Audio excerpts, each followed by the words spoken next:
All right, good evening. My name is Rachel Hemrick. For the cultural communication project, I chose to research on the Muslim Islamic culture. I actually chose this topic because my boyfriend, who is also my live audience, Peace.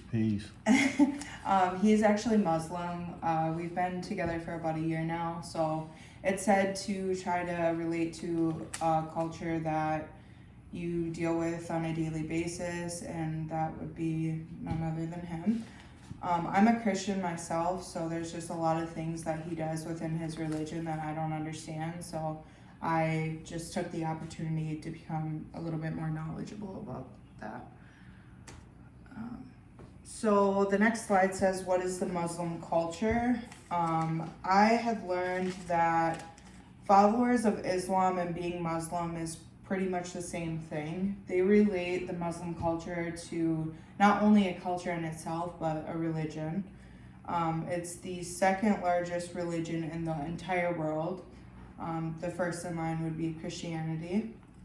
They worship Allah, which is Arabic for the word God. The Islam originated in Arabic culture, so they tend to be influenced by Arabic customs. So like their dressing, their language, Islam kind of runs all the same.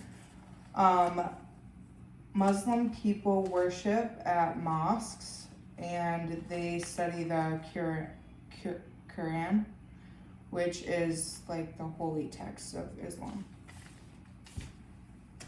Moving on, so their language is Islamic.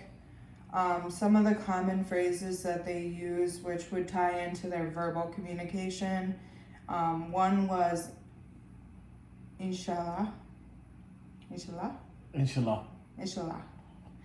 which means God willing. The next would be Alhamdulillah. Okay. Which means praises be to God. And the next is Assalamu alaikum, which a lot of us have heard, and that means peace be unto you.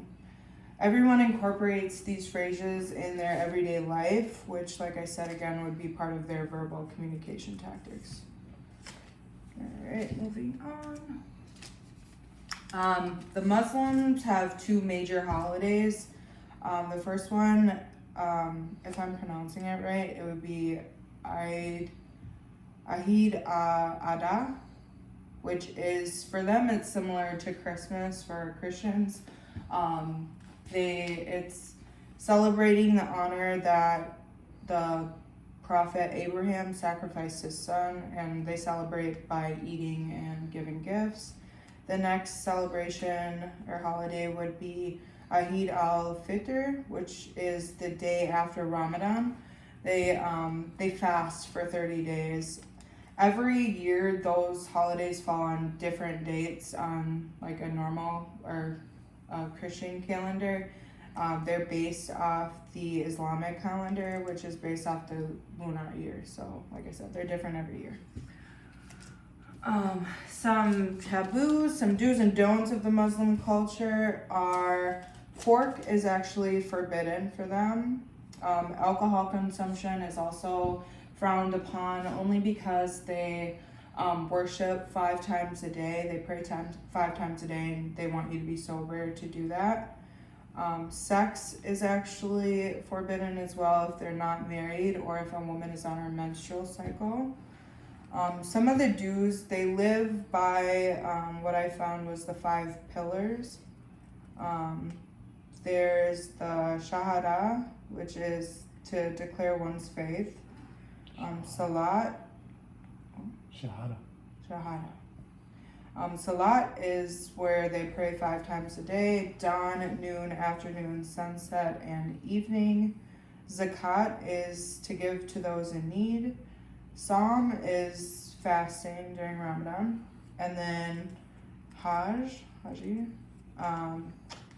they would like to see all Muslims make it to the Mecca before they end their lives, which is in Saudi Arabia.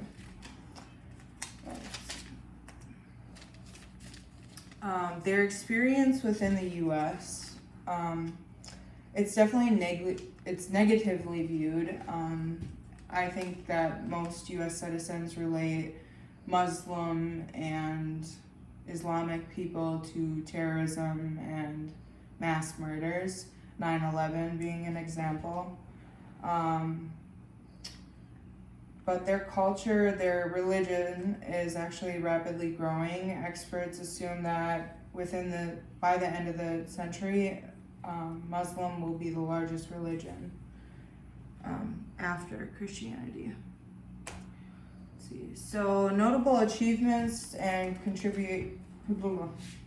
contributions that Muslims have had to our society would be surgery, coffee, flying machine, which just later became the airplane, universities, algebra, it's an Arabic word, so they came up with that form of math, optics, they came up with the toothbrush, and hospitals. Any questions? Any questions for me, sir? Actually, I don't have any. None. Did I hit all the bases? You actually did, which was surprising. Okay, all right. Good job. Okay, thank you very much. Thank you.